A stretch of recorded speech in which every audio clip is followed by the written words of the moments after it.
பொண்ணு புஜ்ஜி கூட சேர்ந்து சின்னதா இருக்கிற ஒரு குடிசையில வாழ்ந்துகிட்டு இருந்தா. அந்த குடிசை ரொம்ப சின்னதா இருந்துச்சு.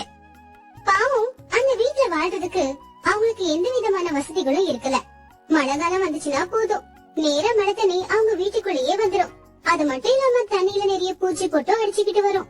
அதே மாதிரி வெயில் காலத்துல நேர வெயில் வீட்டுக்குள்ளேயே வந்து அடிக்கும். அம்மா, என்னால வீட்டுக்குள்ள உட்காரவே முடியலம்மா. பாருமா, வெயில் நேரா வீட்டுக்குள்ளேயே வந்து அடிச்சுக்கிட்டு இருக்கு. இங்க உட்காரத்துக்கு பதிலா வெளியே போய் மரத்துக்கு கீழே உட்காந்துக்கலாம். எனக்கும் அதுதான் தோணுது புஜ்ஜி. வர வர இந்த வீட்டுல இருக்கவே ரொம்ப கஷ்டமா இருக்கு. வீட்டை சரி பண்ண நான் எவ்வளவோ முயற்சிகளை எடுத்துக்கிட்டு தான் இருக்கேன். ஆனா என்னால எதுவுமே செய்ய முடியல. சம்பாதிக்கிற பணம் எல்லாமே வீட்டு செலவுக்கே சரியா இருக்கு. அம்மா, அப்படியே நம்ம வேற ஏதாச்சும் ஒரு வேலையை செஞ்சுதாமா ஆகணும். அந்த வேலை மூலமா நமக்கு இன்னும் கொஞ்சம் வருமானம் வரணும். அப்பதான் நம்மளால இந்த வீட்டை சரி பண்ணிக்க முடியும். அப்படி துணி குருவியும் புஜ்ஜி குருவியும் பேசிக்கிட்டு இருந்தப்போ துணியோட வீட்டுக்கு சிச்சு காக்கா வந்துச்சு. சிச்சு காக்காவுக்கு அந்த ஊர்ல நிறைய வயல் இருந்துச்சு. ஆனா அந்த வயல்ல யாருமே வேலை செய்ய போக மாட்டாங்க. ஏன்னா சிச்சு காக்கா எல்லார்கிட்டயுமே ரொம்ப கடுமையாதான் நடந்துக்கும். என்ன துணி, எப்படி இருக்க? நான் நல்லதாங்க இருக்கேன். சொல்லுங்க, நீங்க என்ன விஷயமா வந்தீங்க?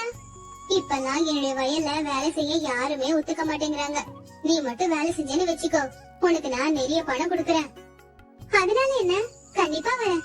முதல்ல என்னுடைய வயல் வேலையை முடிச்சிட்டு அதுக்கப்புறமா உங்க வயலுக்கு வரேன். அங்க எதை வேலை செய்யணுமோ எல்லாத்தையும் செய்யறேன். அப்படி துணி குருவி சொன்னதுனால சிச்சு காக்கா அங்க இருந்து கிளம்பிடுச்சு. அப்ப புஜ்ஜி குருவி அவங்க அம்மா கிட்ட இப்படி சொன்னா, அட அம்மா, உங்களுக்கு என்ன பைத்தியமா பிடிச்சிருக்கு? உங்களுக்கு தெரியல அந்த சிச்சு காக்கா எவ்வளவு மோசமான காக்கான்னு? அப்படி தெரிஞ்சிருந்தும் நீங்க ஏன் அந்த வயல்ல வேலை செய்யணும்னு ஒத்துக்கிட்டீங்க? அதெல்லாம் தெரிஞ்சுதானே ஊர்ல இருக்கிற யாருமே சிச்சு காக்கா கிட்ட வேலைக்கு போறதே இல்ல. எனக்கு தெரியும் புஜ்ஜி, அது எவ்வளவு மோசமானதுன்னு. ஆனா நம்ம வீடு கட்டணும்னா இன்னொரு வருமானம் வேணும்னு நீதானே சொன்ன. அதனாலதான் இங்க வேலை செய்ய போலான்னு நான் நினைக்கிறேன். அதுக்கான அவங்க வயலுக்கு வேலைக்கு போக போற? சரிம்மா, நீ நம்ம வயல்ல வேலையெல்லாம் முடிச்சிட்டு அதுக்கப்புறமா அவங்க வயலுக்கு போ. நானும் அவங்க வயலுக்கு வந்து உனக்கு வேலையில உதவி செய்யறேன் அப்படின்னு புஜ்ஜி குருவி சொன்னதுனால துணியும் சரின்னு சொன்னா.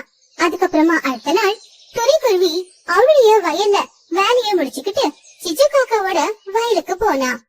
என்ன துணி, இப்பதான் வந்தியா? சரி, சீக்கிரமா போய் வேலையை பாரு.